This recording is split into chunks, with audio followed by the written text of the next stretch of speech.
Hello சுசா family, welcome back. Okay friends, கடந்த சில நாளாக பார்த்துட்டு இருந்தீங்கன்னா ஒரு அதிசயமான விஷயம் நடந்துட்டு இருக்கு. நான் கன்சிஸ்டண்ட்டாக வீடியோ போட்டுருக்கேன். 3 நாளில் தொடர்ந்து நான் 3 வீடியோ போட்டிருக்கேன். இது வரைக்கும் நான் இந்த மாதிரி கண்டினியூஸாக வீடியோ போட்டதே இல்லை. நான் தொடர்ந்து போட்டிருக்கேன்னு நினைக்கும் போது எனக்கே என்ன நினச்சி பெருமையாக இருக்கு. ஆனால் இதுக்கப்புறம் இந்த மாதிரி போட முடியுமான்னு தெரியல. மேபி இதுக்கப்புறம் ஒரு 2 டேஸ்க்கு ஒருக்கா வீடியோ போடுறதுக்கு ட்ரை பண்ணுறேன். ஓகே ஃப்ரெண்ட்ஸ், உங்களுக்கெல்லாம் தெரியாத ஒரு விஷயத்த நான் சொல்ல போகிறேன். இப்போ என் கையை என்ன தெரிகிறது, 2 ரகையும் நேரா இருக்கா. கொஞ்சம் மிஸ் ஆயிருந்தா கூட இந்நேரம் நான் பிச்சை எடுத்துட்டு இருந்திருப்பேன். இந்த ஒரு உண்மையை எனக்கு சொல்லி புரிய வச்சது யாருன்னா என்னோட ஃப்ரெண்டு. ஸ்கூல் படிச்சுட்டு இருக்கும்போது இந்த மாதிரி ரேகை நேராக இருந்துச்சுன்னா நீ பணக்காரன் ஆயிடுவடா, கொஞ்சம் மிஸ் ஆனா கூட உனக்கு பணக்காரன் ஆகிற தகுதி கிடையாது. அதையும் நான் பல வருஷமா நம்பிட்டு இருந்தேன். நான் உண்மையாலுமே பணக்காரன் ஆக போறேன் அப்படின்னு ஒரு எண்ணத்துல இருந்தேன். ஆனா போக போகத்தான் தெரிஞ்சது அது ஒரு 1ஆம் நம்பர் உருட்டுன்னு. இதே மாதிரி சின்ன வயசுல கடந்து வந்த உருட்டுகள் என்னென்ன அப்படிங்கிறத பத்தி தான் இந்த வீடியோல பார்க்க போறோம். ஓகே, நவ் உருட்டு நம்பர் 1. இந்த நெல்லிக்காய் சாப்பிட்டா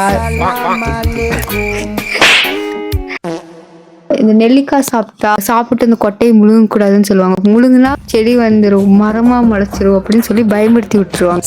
இது ஒவ்வொரு ஸ்கூல் ஒவ்வொரு மாதிரி நடந்துட்டு இருக்கும். எங்க ஸ்கூல்ல இந்த வாட்டர் மெலன் சாப்பிடும்போது அப்படியே அந்த விதையை சாப்பிட்டோம்னா வயிற்றுக்குள்ள செடி முளைச்சு அது மரமா ஆயிரும் அப்படின்னு சொல்லுவானுங்க. வாட்டர் மெலன் செடியா மரமா. அதே மாதிரி இவ ஸ்கூல்ல வந்து நெல்லிக்காய் சாப்பிட்டா அப்படி ஆகும்னு கப்ஸா விட்டுருக்காங்க. ஆமா, பெருசா ஏதோ சொல்றாங்க.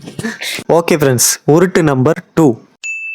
நான் ஸ்கூல் படிக்கும் போதெல்லாம் நான் ஒரு விஷயம் சொன்னேன்னா நம்பவே மாட்டானுங்க. இல்லடா நான் நம்ப மாட்டேன், நீ சத்தியம் பண்ணு அப்படிங்குவானுங்க. சரி சத்தியம் பண்ணி கொடுத்ததுக்கு அப்புறம் அதோட விடணும்ல, அப்படி விட மாட்டானுங்க. அந்த சத்தியத்துல ஊ போடுங்குவானுங்க. ஊ போட்டு கொடுத்தப்புறம் மேல பார்த்து அப்படின்னு ஊ போட சொல்லி அதை மேல எடுத்து ஊதுனாங்கன்னா அது வந்து ஸ்ட்ரெயிட்டா சாமி கிட்ட போயிருமாமா. அதுக்கப்புறம் நான் சொன்னதை பண்ணாம விட்டுட்டேன்னா சாமி எனக்கு ஏதாவது தண்டனை கொடுத்துரும். எனக்குன்னா சத்தியம் பண்ணா சாமி கண்ணு குத்திரும், செய்யாம விட்டாலோ பொய் சத்தியம் பண்ணாலும் சாமி கண்ணு குத்திரும், அப்படி இப்படின்னு சொல்லி இது பண்ணுவாங்க. சத்தியம் பண்றது வந்து நம்ம மனசாட்சிப்படி வாக்கு கொடுத்துருக்கோம், அதை காப்பாற்றணும் அப்படிங்கிறது மட்டும்தான். சப்போஸ் அந்த சத்தியத்தை மீறினால சாமி வந்து கண்ணை குத்த போறது இல்லைன்னு லேட்டர் தான் ஐ ரியலைஸ் தட். ஓகே ஃப்ரெண்ட்ஸ், உருட்டு நம்பர் 3. கருணாக்கு இருக்கிறவங்க சொன்னதெல்லாம் பழிக்கும், கருணாக்கு இருக்கிறவங்க பொய் மட்டும் தான் சொல்லுவாங்க. அந்த மாதிரிலாம் நிறைய உருட்டு இருக்கு. என் தங்கச்சியில 10th ஃபெயில் ஆயிடுவேன் அப்படிலாம் என்ன சொல்லியிருக்கா. ஆனா அதெல்லாம் நடந்ததே இல்லை. என் தங்கச்சிக்கும் கருணாக்கு இருக்கு.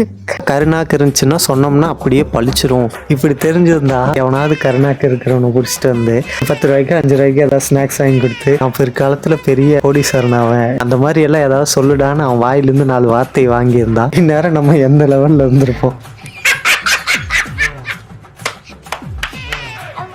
சப்போஸ் கருணாக்கு இருக்கிறவங்க சொன்னா பழிச்சிரும் அப்படின்னா அவங்கள என்ன சொல்லுவேன்? ஒரு நல்ல பையனை கல்யாணம் பண்ணிருக்கணும். இதை நான் யோசிச்சு வச்சிருந்தேன். சப்போஸ் எனக்கு கருணாக்கு இருக்கிறவன் ஏதாவது சொல்லி பழிச்சிரும் அப்படிங்கிற மாதிரி இருந்தா எமி ஜாக்சன் மாதிரி ஒரு பொண்ணு எனக்கு கேர்ள் ஃப்ரெண்டா வரணும்னு கேட்டு இருந்திருப்பேன். ஓகே ஃப்ரெண்ட்ஸ், உருட்டு நம்பர் 4. ஏதாவது ஒரு இடத்துக்கு நல்லா தடபுடலா பயங்கரமா கிளம்பிட்டு போகும்போது திடீர்னு ரோட்ல ஒரு பூனை அந்த பக்கம் ஓடும் பக்கம், ஐயோ பூனை குறுக்கால போயிடுச்சு, போற காரி வழங்குமா அப்படிங்கிறாங்க. என் கூட இருக்கிறவனுங்க இப்படி பூனை குறுக்கால போயிடுச்சுடா, திரும்ப பின்னாடி வா, வந்துட்டு அதுக்கப்புறம் மறுபடியும் போலாம், அப்ப அந்த கணக்கு கழிஞ்சிரும் அப்படிங்குவானுங்க. இல்லைன்னா கொஞ்ச நேரம் உட்காந்துட்டு போங்க. நம்ம எங்கேயாவது போகும்போது வீதியில் இருக்க எல்லா பூனைங்களையும் கூப்பிட்டு இங்கே பாருங்க பூனைங்களா, நாங்கள் போக போகிறோம், யாரும் குறுக்கால இது போயிடாதீங்கன்னு ஃபர்ஸ்டே அனௌன்ஸ் பண்ணிட்டு போயிடணும். இவ்வளோ சில்லியான விஷயத்த கூட நான் எப்படி ஸ்கூல் படிக்கும்போது நம்பிட்டு இருந்தேன்னு எனக்கு இன்னுமே தெரியல. உருட்டு நம்பர் 5. உருட்டு நம்பர் 5. எங்க பாட்டி எங்க அம்மா வயசானவங்க எல்லாம் சாப்பாடு ஊட்டும் போது அங்க பாரு நிலா பாரு, நிலால ஒரு பாட்டி உட்காந்து வடை சுட்டுட்டு இருக்கு. நானும் ரொம்ப வருஷம் நிலால ஒரு பாட்டி வடை சுட்டுட்டு இருக்கு அப்படின்னு நினைச்சிட்டு இருந்தேன். சோட்டா பீம்ல வந்து நிலால ஒரு முயல் இருக்கு அப்படிங்கிற மாதிரி ஒரு கதை கட்டினானுங்க. இப்போ நிலால பாட்டியும் இருக்கு முயலும் இருக்கு. ஆனா அதுக்கப்புறம் தான் தெரிஞ்சது நிலால வெறும் மண்ணு தான் இருக்கு. ஓகே ஃப்ரெண்ட்ஸ், உருட்டு நம்பர் 6. பபுள் கம் சாப்பிட்டா செத்துருவாங்க, போய் ஒட்டிக்கோ, வரவே வராது, செத்துருவோம் அப்படிலாம் நான் நம்பிட்டு இருந்தேன். அதுக்கப்புறம் தான் தெரிஞ்சு பபுள் கம் சாப்பிட்டா வந்துருமாமா.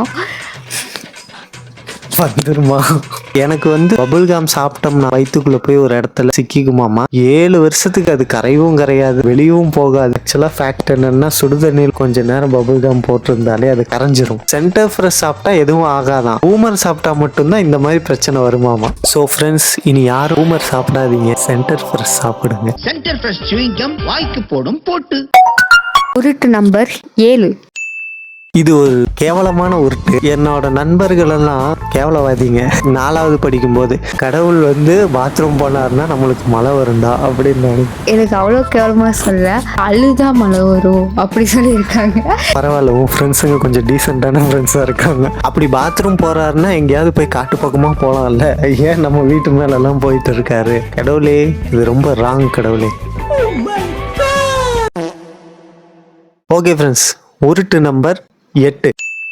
ஓகே ஃப்ரெண்ட்ஸ், இது வந்து உருட்டுங்கிறத விட என்னுடைய ஒரு தொழில்னு நீங்கள் வச்சுக்கோங்க. நான் வந்து சில மூலிகை தாவரங்கள் எல்லாம் வச்சுருக்கேன். எங்கே தேடினாலும் அது கிடைக்கும். தாவரத்தை வந்து நீங்கள் கையில் லைட்டாக இப்படி 2 இடத்துல தேய்ச்சிட்டிங்கன்னா மட்டும் போதும், கை பயங்கரமாக அரிக்க ஆரம்பிச்சிடும். அப்படி கையை அரிச்சிட்டே இருந்துச்சுன்னா உங்களுக்கு பணம் வந்து கொட்டுன்னு கொட்டும். இதுவும் சொல்லியிருக்காங்க, கை அரிச்சா காசு வரும், கை அரிச்சுனா யாரும் உங்ககிட்ட அடி வாங்க போறாங்க, ரைட் கண்ணு துடிச்சுன்னா கெட்டது நடக்கும், லெஃப்ட் கண்ணு துடிச்சுன்னா நல்லது நடக்கும்.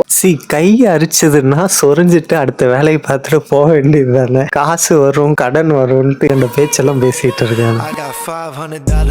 உருட்டு நம்பர் 9.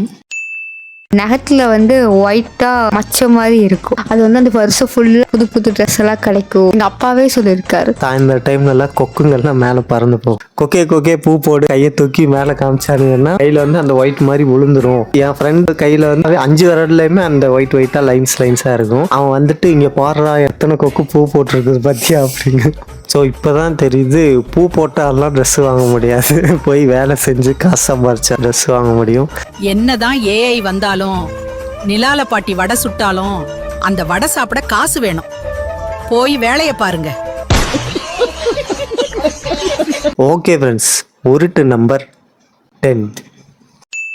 இது வந்து நம்ம ஃபன்னியாக நம்ம ஜாலியாக பேசிட்டு போன உருட்டுகள். சமூகமே எல்லாத்துக்கிட்டையும் இப்படித்தான்னு சொல்லி வச்சிருக்கிற ஒரு உருட்டு. ஒரு மீம்ஸில் கூட பார்த்தேன். ஒரு ஸ்கூல் புக்கில் ஒயிட்டாக இருக்கிற ஒரு கேர்ளை வந்து பியூட்டிஃபுல்னு பிளாக்காக இருக்கிற ஒரு கேர்ளை வந்து அக்லின்னு போட்டிருந்தாங்க. அப்போ ஸ்கூல் படிக்கும் போது இருந்தே ஒயிட்டு தான் அழகு, பிளாக் வந்து அழகு கிடையாது, அந்த மாதிரி சொல்லி கொடுத்து வளர்த்திருக்காங்க.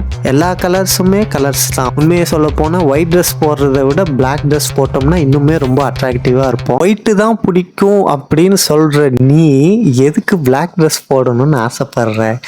பிளாக் ட்ரெஸ் போட்டோம்னா தான் நீ வந்து இன்னுமே கலரா தெரியுவ. அப்போ உன்னோட கலரை தூக்கி கொடுக்கறதே எது? அந்த பிளாக் ட்ரெஸ் தான். அந்த பிளாக்கையே நீ கேவலமா பேசுறேன்னா அப்ப நீ எவ்வளவு கேவலமானவனா இருப்ப? நான் யாரையும் குறிப்பிட்டு சொல்லல, இந்த மாதிரி கருத்துக்களை பரப்பினவங்களை பத்தி நான் சொல்லிட்டு இருக்கேன். லட்சுமி நரசிம்ம சுவாமி. என்னதான் நம்ம ஸ்கூல் டைம்ஸ், சைல்டுஹுட் டைம்ஸ்ல இந்த மாதிரி பொய் சொல்லி நம்ம விளையாண்டுட்டு இருந்தாலும் அதுதான் நம்மளோட சைல்டுஹுட் மெமரிஸை வந்து இன்னுமே மெமரபுளா வச்சிருக்கு. ஆனா இப்ப இருக்கிற 2K கிட்ஸுக்குலாம் இதெல்லாம் தெரியுமா? இப்போ வந்து கொக்கே பூ போடுனாலாம் அவனும் சொல்றது இல்லை. அடி அவனை போடுறான், இவனை போடுறான் அப்படின்னு தான் சொல்லிட்டு இருக்கான். அவ்வளோதான் ஃப்ரெண்ட்ஸ். இந்த மாதிரி உங்களுக்கு என்னென்ன உருட்டு சம்பவங்கள் எல்லாம் நடந்துச்சுன்னு நீங்கள் கமெண்ட் பண்ணுங்கள். ஓகே ஃப்ரெண்ட்ஸ், இந்த வீடியோ உங்களுக்கு பிடிச்சிருக்குன்னு நம்புகிறேன். வீடியோ பிடிச்சிருந்தா மறக்காமல் லைக், ஷேர், சப்ஸ்கிரைப் பண்ணிடுங்க. வியூஸ் போகிறது போகுது 200 300ன்னு போகுது, ஆனால் லைக்ஸ் போகிறது 4 5ன்னு போகுது.